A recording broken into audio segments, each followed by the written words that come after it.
As part of the 20th anniversary of the fall of the Berlin Wall, the first in a brand new series now on BBC World News, as Matt Fry explores different aspects of Berlin, a city that thrives on diversity.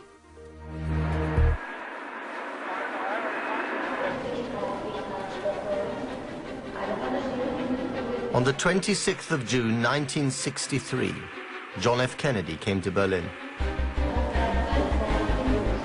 It was a day that would change the city and its place in history. All free men, wherever they may live, are citizens of Berlin. And therefore, as a free man, I take pride in the words, Ich bin ein Berliner.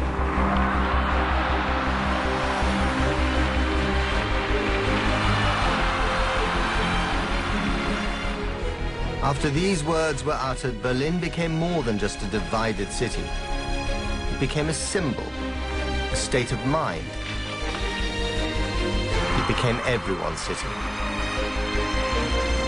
And to ordinary Germans like my own parents, the American president suddenly looked like a savior.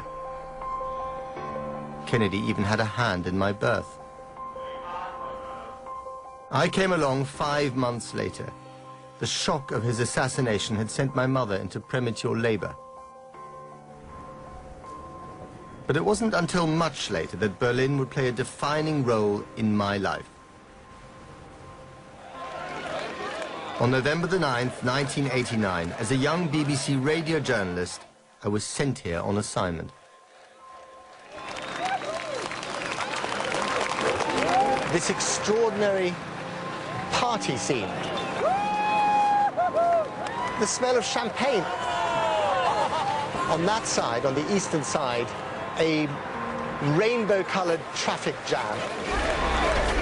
Everyone sort of walked with a certain urgency. You know, they wanted to get to the other side, just in case this is all just a dream.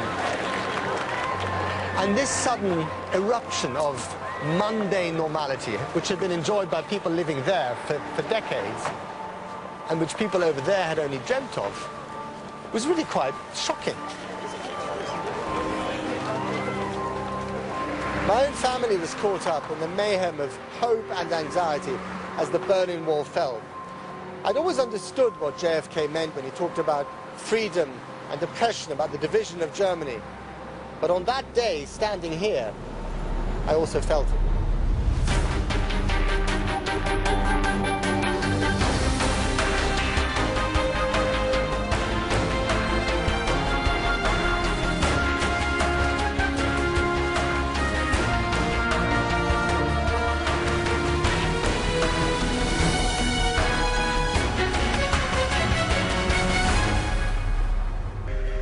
On the streets of Berlin have been born the great and terrible ideas of our time.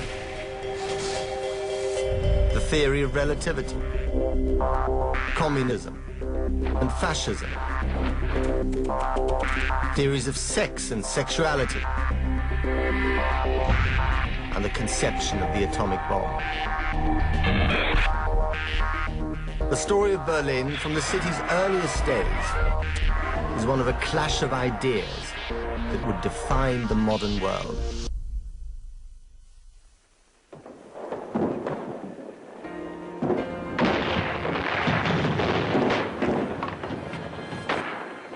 In April 1945, the Russian army battled towards the center of the city to defeat Hitler and put an end to the Second World War. Amidst the carnage, a lone figure could be seen making his way through the rubble of Berlin towards the airport. He was a pilot and he was carrying a painting taken out of its frame. His mission was to take that painting safely out of the country. But armed only with a handgun, the mission was doomed to fail. He was shot and fell wounded. But why would a pilot who's just survived the slaughter of the Second World War now risk his life for a painting? Because the painting was both an icon and a key to unlocking the soul of Berlin. It was a copy of this portrait of King Frederick the Great of Prussia, the man who established Berlin as a center for radical thought and who extended his empire in a series of vicious wars. To understand Frederick is to understand Berlin. Frederick, or Fritz as he was known, was born in 1712. He lived and reigned before Germany had become a unified nation, when Berlin was still a fledgling capital of the Kingdom of Prussia.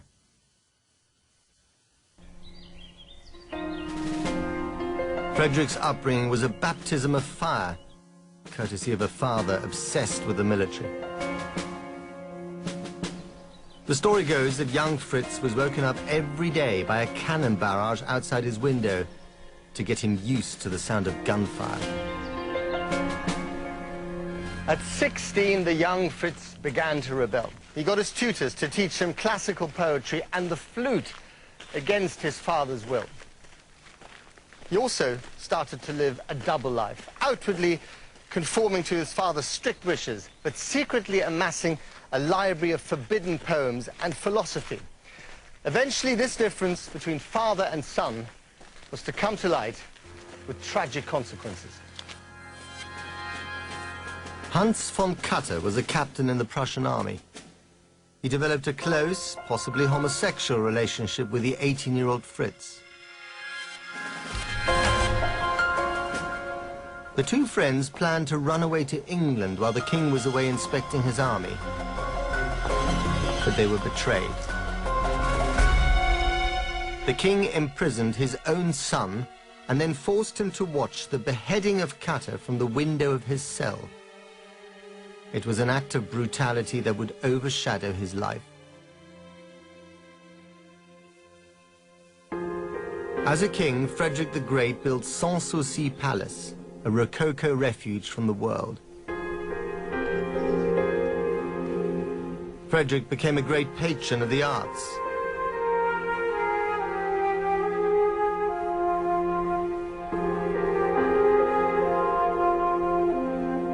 Himself an accomplished flautist, it was he who gave the concerts.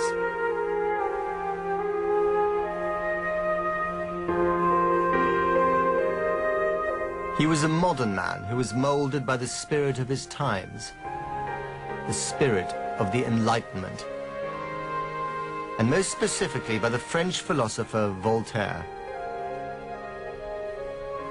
Voltaire was a revolutionary thinker. He promoted social reform and equality. He was in love with rationality, and he passionately believed that education would further human betterment.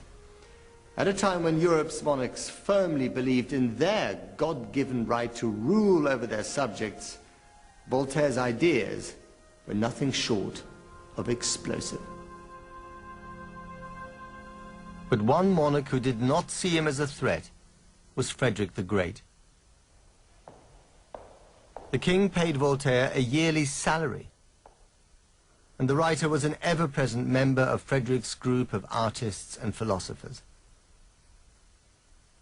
Along with Voltaire, Frederick penned an attack on the despotism of princes and the divine rights of kings. It was an ironic prophecy for Berlin. Kings have the capacity to do good when they have the will. In the same way, they can also make evil. The lives of the people are sometimes pitiable, and they have very good reason to fear abuse of the sovereign power. Their freedom is at the mercy of his whims. Their very lives are subject to his cruelties. The sovereign, far from being the absolute master of the people which are under his domination, is only the first servant. But for all his enlightened ideas, many would argue that Frederick wasn't so great. There's another side to his character also reflected in this room.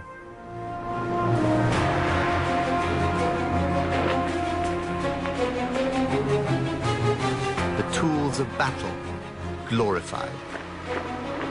However much Frederick rebelled against the military traditions of his family, they were in his blood, and he himself began to hunger for territory. Frederick the Great invaded Saxony, He fought wars with Austria, France, and Russia. He even acquired a sizable chunk of Poland. And yet all the time, his flute music could be heard at night drifting across the military encampments. The warrior philosopher playing his troops to sleep. He was a pretty complex, divided sort of fellow. Perfect for the shrink, you might say. In commemoration of Frederick the Great's successes on the battlefield, an enormous sculpture was commissioned.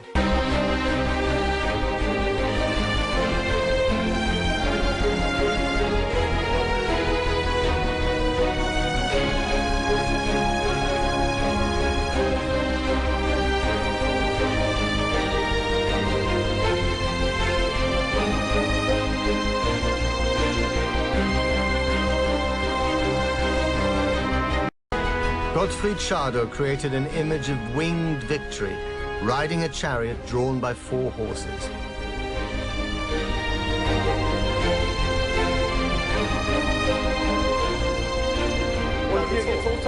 Wunderbar. Danke. In 1791, it was placed on top of the newly erected Brandenburg Gate. This was once the main entrance to the walled city. Now it's an icon that tells the story of Berlin. Beneath the winged goddess pass the ghosts of a century of troubles.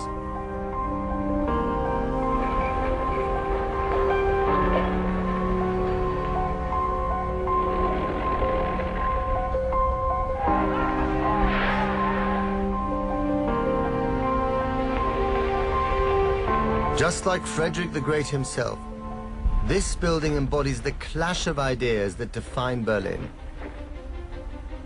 It has become a symbol of both militarism and idealism, of oppression and liberation. Two sides of Frederick the Great's character. The iron fist of rule versus the gloved hand of elegant ideas that could make the world a better place. That was what's driven the history of Berlin. His militarism turned this place into a garrison city of war and oppression. His romantic idealism inspired hopes and dreams of revolution. That is the dilemma which has torn at the German soul.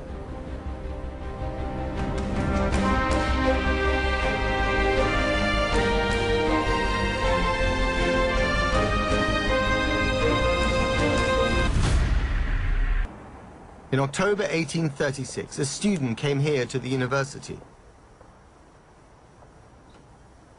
He noticed that the Berliners were ripe for revolution.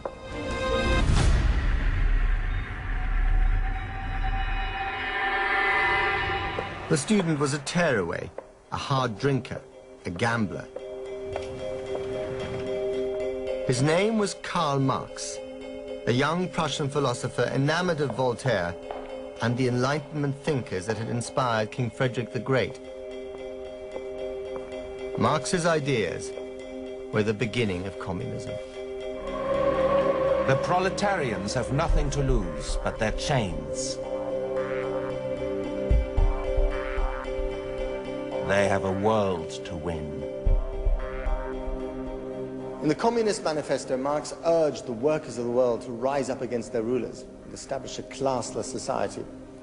He argued that their loyalty should not be for any country king or president, but for fellow workers the world over. His ideas had an impact on the history of the city and can still be seen on almost every corner.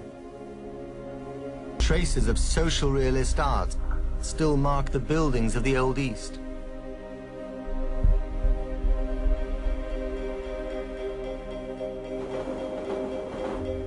Communist statues linger, seemingly lost within the reunited city. But streets from both East and West Berlin still bear the name of Marx.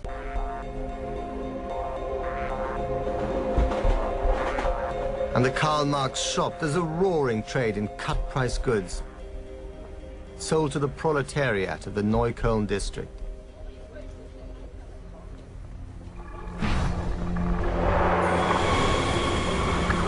During the 19th century, this city became known as Red Berlin, a magnet for left-wing intellectuals and activists from all over Europe. In 1871, Berlin passed from the capital of Prussia under a king to the capital of united Germany under a Kaiser. The threat of the communists loomed ever larger to its rulers. But it wasn't until the end of the First World War, as the nation's defeated soldiers paraded past the monumental statue of Frederick the Great, that the people of Red Berlin managed to overthrow their rulers. On November the 8th, 1918, the anger of the people finally brimmed over. A wave of desperation washed across the country. It was fed by grinding poverty and the sudden realization that the war had been lost. When it arrived here in Berlin, the Kaiser was forced to abdicate. But what filled the vacuum? The simple answer is ideas. Lots of them. On the day the Kaiser abdicated, not one, but two republics were declared. First by the Chancellor's deputy speaking from a window in the Reichstag, and secondly by the communists.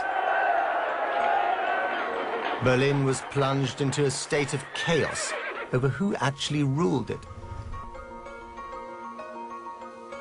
Karl Liebknecht, a lawyer, was a leader of the Communist Party.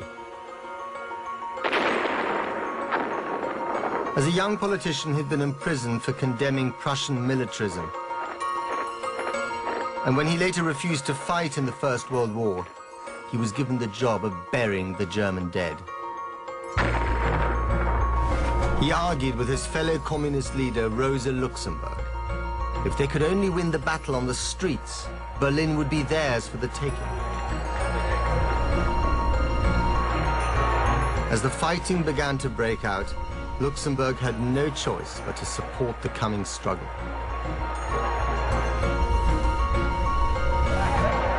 Around New Year in 1919, the bloody uprising began in earnest. And by nightfall of the 5th of January, the communists had seized all the important buildings in Berlin, including, symbolically, the Brandenburg Gate. The Chancellor fell back on a very Prussian solution: bring troops into the streets.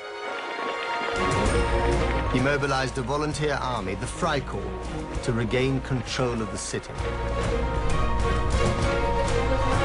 On the night of the 11th of January, the buildings of central Berlin were turned into fortresses.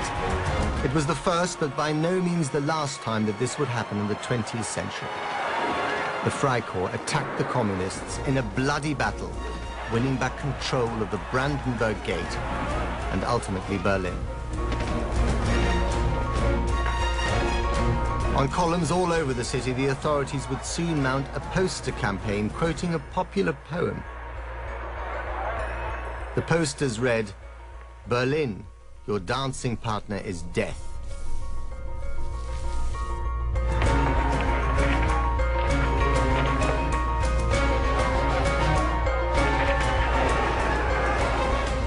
The prophecy would last almost a century.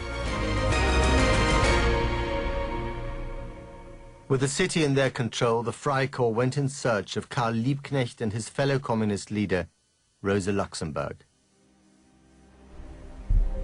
A tip-off led them to the Mannheimer Straße.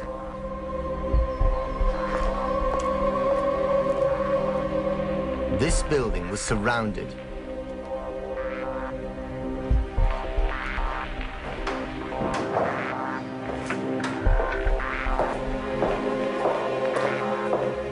Both would be interrogated before they felt the rifle butt crash down on their heads.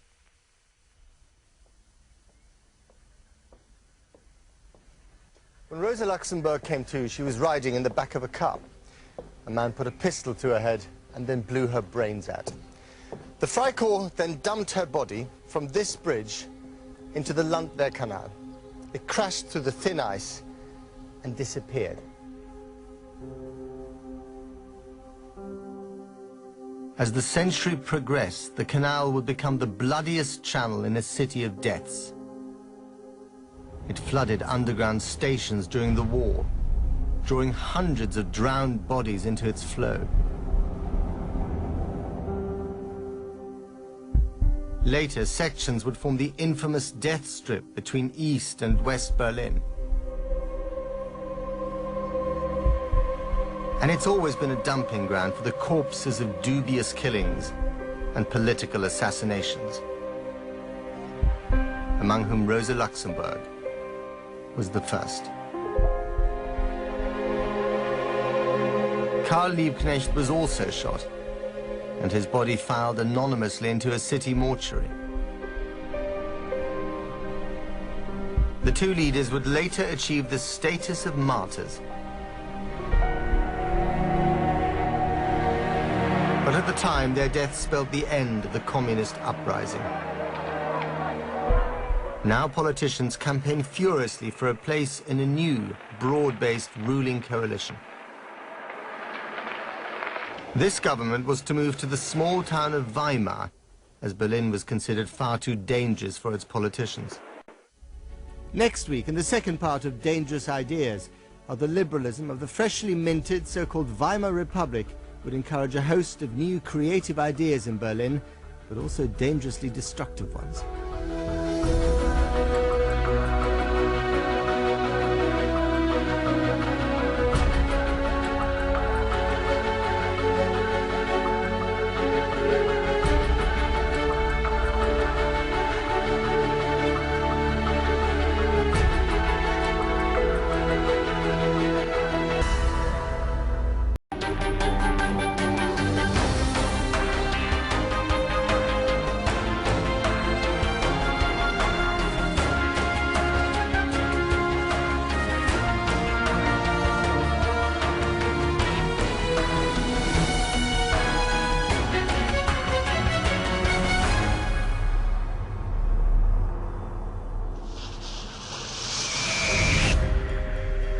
On the streets of Berlin have been born the great and terrible ideas of our time. The theory of relativity, communism, and fascism. Theories of sex and sexuality. And the conception of the atomic bomb. The story of Berlin from the city's earliest days is one of a clash of ideas that would define the modern world.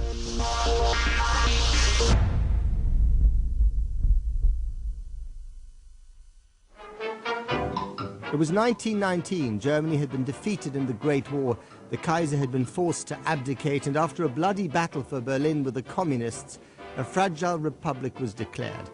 The liberalism of the new so-called Weimar Republic would encourage a host of new creative ideas in Berlin, but also dangerously destructive ones. It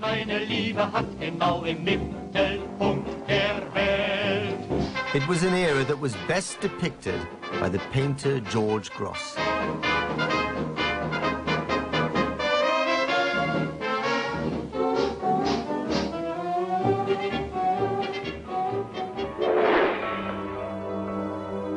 In The Toads of Possession, rich Berlin industrialists count their money while looking down on the city's downtrodden workers and wounded soldiers.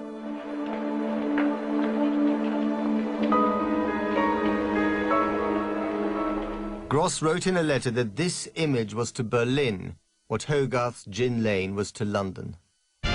It is a large picture of hell, of grotesque corpses and lunatics.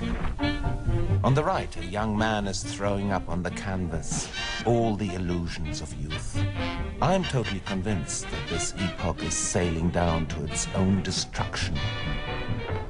One day, George Grosz made his way, as usual, to the local cigar shop. It was just another normal Berlin day in the 1920s. The cigar man smiled and handed over Gross's regular order. Grosz smiled back, and then he noticed something different. Instead of the usual hammer and sickle lapel badge that the cigar man used to wear, there was now a different symbol. It was strange, it was exotic, and a few years later, it was to define a whole nation. In 1926, the new Nazi Party organizer for Berlin arrived in the city. He was a fresh-faced young man named Joseph Goebbels. And the story of his ideological assault on the city is one of the great, grim turning points in Berlin history.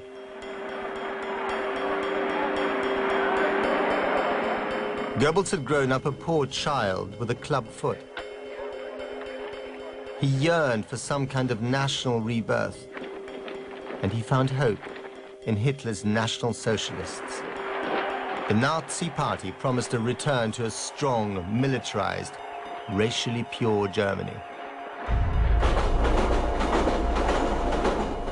He took over a grubby party office in a city where the Nazis were virtually unheard of. Goebbels feared the power of the left-leaning social satire of George Grosz and other radical artists of Berlin. He set about turning the city towards National Socialism. Goebbels would make it his job to turn Red Berlin into Nazi Berlin. The absence of imperial rule made the city a dangerous place, but it also transformed the social and cultural life of Berlin. Heavy censorship had been lifted, and as people fought on the streets, Berlin danced to the international craze of jazz and cabaret in a way that no other city on the planet did. The sexual underworld of Berlin in the 1920s represented not just a way of life, or for that matter, a good night out. Like everything else in this city at that time, it embodied a political idea. Magnus Hirschfeld, a Berlin sexologist who'd been much censored during the early decades of the century, found new freedom during the Weimar Republic. Hirschfeld was even given a royal palace in which to house his Institute for Sexual Research. The Federal Chancellery of Germany now occupies its site. Hirschfeld himself was gay, and he argued that since sexual differences were determined by nature, homosexual practice had to be equally natural.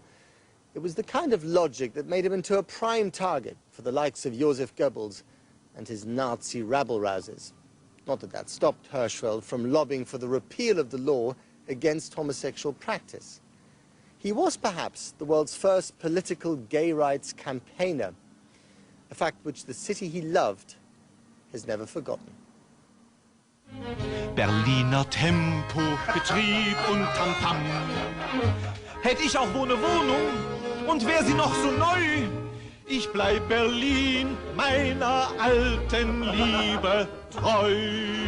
Voltaire's 200-year-old vision of the city was never more true.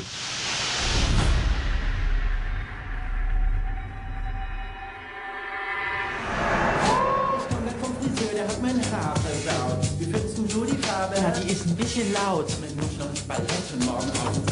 Ach, nun setz dich mal, mein Schatz. Ich mache uns erstmal grünen Tee. Ich komme gerade zurück aus Köln, da war ich mit dem schönen Bär. Ja, doch nicht etwa. Bei meinem Rosenberg-Konzert. Du bist verrückt und im Tag hat nicht genossen. Mit dem Gerd leider nicht. Oh. Mutterkomplex.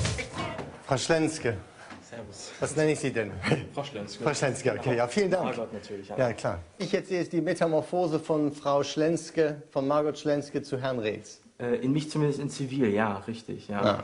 Ich werde aber auch im zivilen Leben als Margot immer angesprochen. Ach, wirklich? Ja. In unseren Kreisen ist das so, ja, einheitlich. Ist das Margot und nichts weiter sonst. Sieht ihr euch als ein Kontinuum der Berliner Geschichte? Dieses Lied, was da so um 1900 irgendwie rauskam, hat, also ich weiß nicht, ob das der Titel war, aber die Textteile kamen drin vor. Du bist verrückt, mein Kind, du musst nach Berlin, da wo die Verrückten sind, da gehörst du hin. Da gehörst du hin, ja. Da gehörst du hin, genau, richtig. Und ich glaube, einerseits die total Verrückten, die woanders wirklich als Dorftrottel und Bekloppte abgestempelt worden sind, die kamen nach Berlin. Und ich glaube, das ist der Grund gewesen, weshalb die ganzen Verrückten oder die irgendwie anders leben, es wirklich nach Berlin zieht. Many of those drawn to Berlin during the 1920s made a beeline for Schöneberg. Then, as now, the gay center of the city. One was a young Englishman named Christopher Isherwood. He lived at number 17 Nollendorfstrasse, and it was here that he wrote the tales of his experiences. Published in the book Goodbye to Berlin, they later became the film Cabaret. Isherwood saw Berlin as a powder keg waiting to explode. Hyperinflation had bankrupted the city, creating a population of destitute millionaires. Goebbels' Nazi militias were on the up and up, out on the streets, openly picking fights with communist gangs. As Isherwood and his friends drank and danced the night away, Berlin was in a state of civil war. Hate exploded suddenly, without warning, out of nowhere. Knives were whipped out, blows were dealt with spiked rings, beer mugs, chair legs, or leaded clubs. Bullets slashed the advertisements on the poster columns, rebounded from the iron roofs of latrines. May Day, 2009. This was always a favorite day for fighting on the streets of Berlin. Today, a contentious political rally is being held in the district of Köpenick. so this building here is the headquarters of the NPD, the neo-fascist party, the extreme right-wing party. You see the man there, they want to show exactly who they are. Wenn wir uns das Deutschland der heutigen Zeit anschauen, diese Massenarbeitslosigkeit, diese Verblödung hervorgerufen durch eine systematische Provokation, dann ist es das Resultat ihrer Befreiung und ich fühle mich nicht befreit.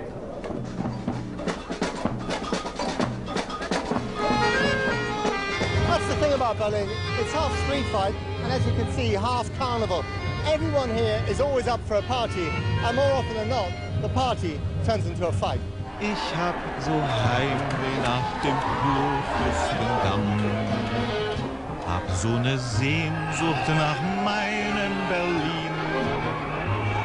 Und seh ich auch in Frankfurt, München, Hamburg oder Wien die Leute sich bemühen, Berlin bleibt doch Berlin.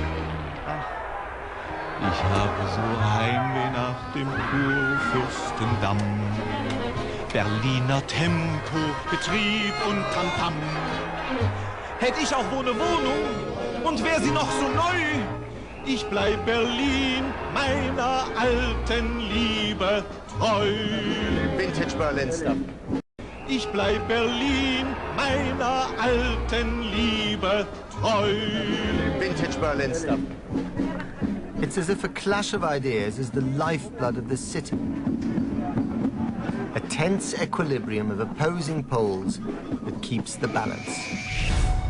For it is a place that knows and understands what happens if the balance is tipped. On the 30th of January 1933, Hitler was sworn in as Chancellor. Red Berlin was defeated. Goebbels' Nazi propaganda, promises of new jobs and food, they'd all turned the tide in the city. It was as if Berlin had finally chosen its dancing partner. It was the end of an era. The Institute for Sexual Research was attacked, while a Hitler Youth band played outside. The entire library was paraded behind a bust of Magnus Hirschfeld to the Opernplatz.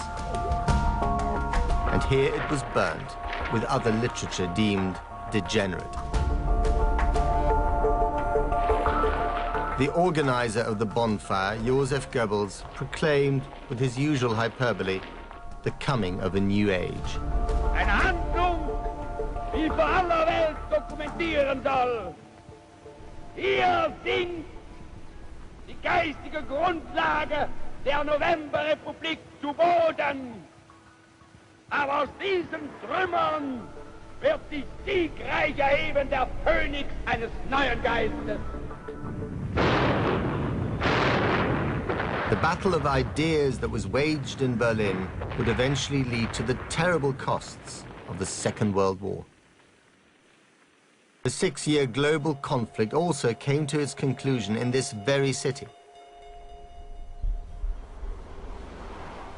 Of all Berlin's haunted streets, none is more strangely evocative than Vossstraße. One pre-war house remains standing, still pockmarked with bullet scars from the battle over 64 years ago.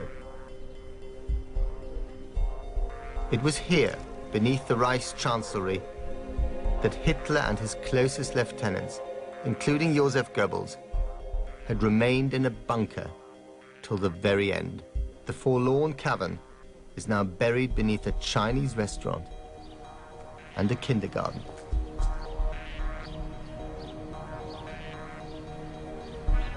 When the conquering Russian troops uncovered the bunker amongst the ruins, they found the charred remains of Goebbels and his wife.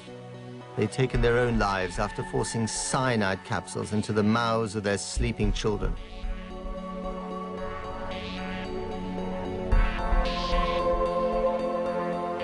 Inside the ruined bunker, on the wall of Hitler's study, the troops found an empty picture frame. The painting which the frame held was one of Hitler's most prized possessions. It had traveled with him wherever he went. And like the Führer himself, it depicted a man who was both a tyrant and a dreamer. Someone familiar. It was old Fritz, Frederick the Great. It was Frederick the Great, who was King of Prussia more than 200 years earlier, had ruthlessly expanded his empire through military might, while at the same time indulging his love of poetry, music, and the philosophical ideas behind the Enlightenment. Before he committed suicide, Hitler had entrusted the painting to his personal pilot to try and spirit it out of Berlin. But the story doesn't end here.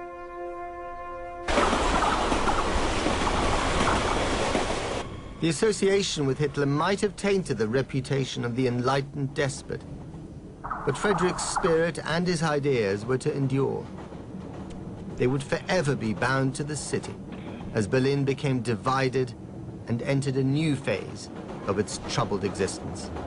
Emergent communist East Germany and its capital, East Berlin, wanted little to do with the monarch who was seen as an inspiration to Hitler.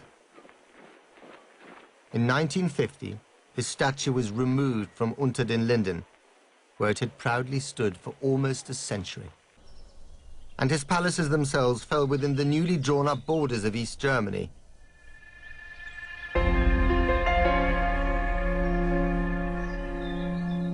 Like the monarch, they entered a period of neglect and near ruin. The assistant custodian at Sanssouci lived through a time when everything wasn't quite so well cared for. Und was war Ihr Eindruck von Friedrich dem Großen, als Sie in der DDR aufgewachsen sind? Der war also zweigeteilt. Einmal kannte ich die Schlösser, die schönen, die er hat bauen lassen. Und andererseits habe ich im Geschichtsunterricht einen ganz anderen Friedrich den Großen damals kennengelernt. War der, so dieser andere? Miteinander zu verbinden. Ja. Und der andere Friedrich der Große, wie war der? Was für ein Charakter, was für ein Typ war der? Der Offizielle.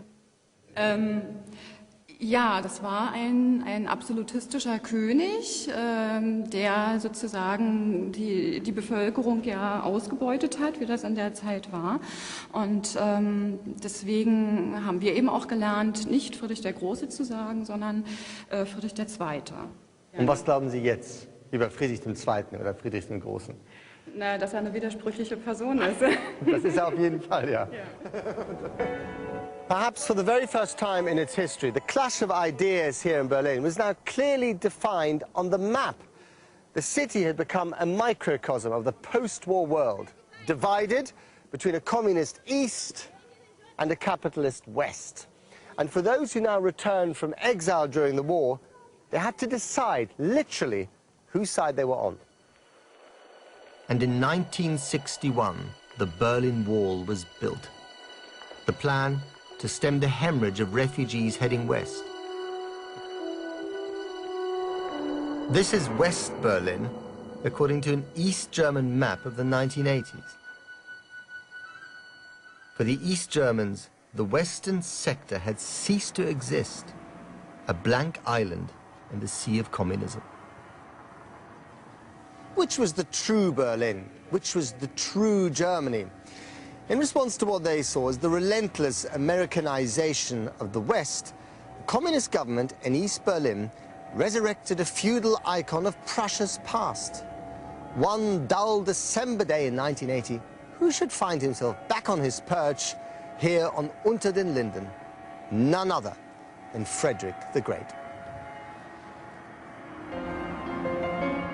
Communist East Berlin was embracing a feudal monarch. Anything to give it historical legitimacy. Whatever they had previously said or felt about Hitler's favorite Prussian monarch, the regime now saw him as a great example of tolerance, of compassion, and of enlightened thought. And even though the regime would not admit it,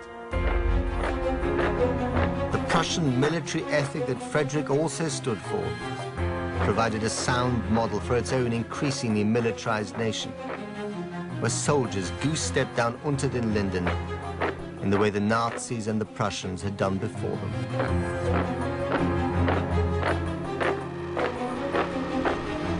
After all, East Berlin was the part of the city that contained all the architecture of the Prussian kings. Surely the communists now thought they should embrace this enigmatic monarch and become the capital of the true Germany.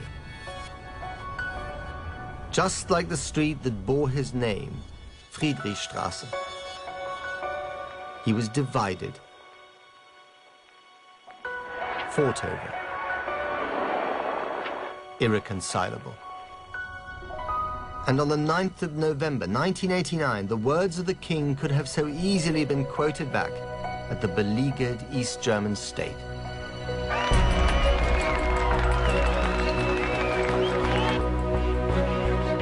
Justice must be the main responsibility of a sovereign. Since it is the prime interest of the many people whom they control.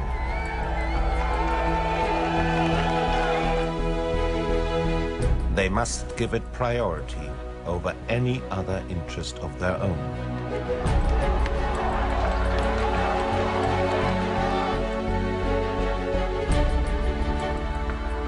Frederick had always wished for a simple burial on the hill at Sanssouci, next to his beloved dogs. But even though he had died in 1786, this wish wouldn't be granted for another 2 centuries. In 1991, after Berlin had become capital of a reunited Germany, Frederick finally came home. But what they wanted to lay to rest here was more than just a body.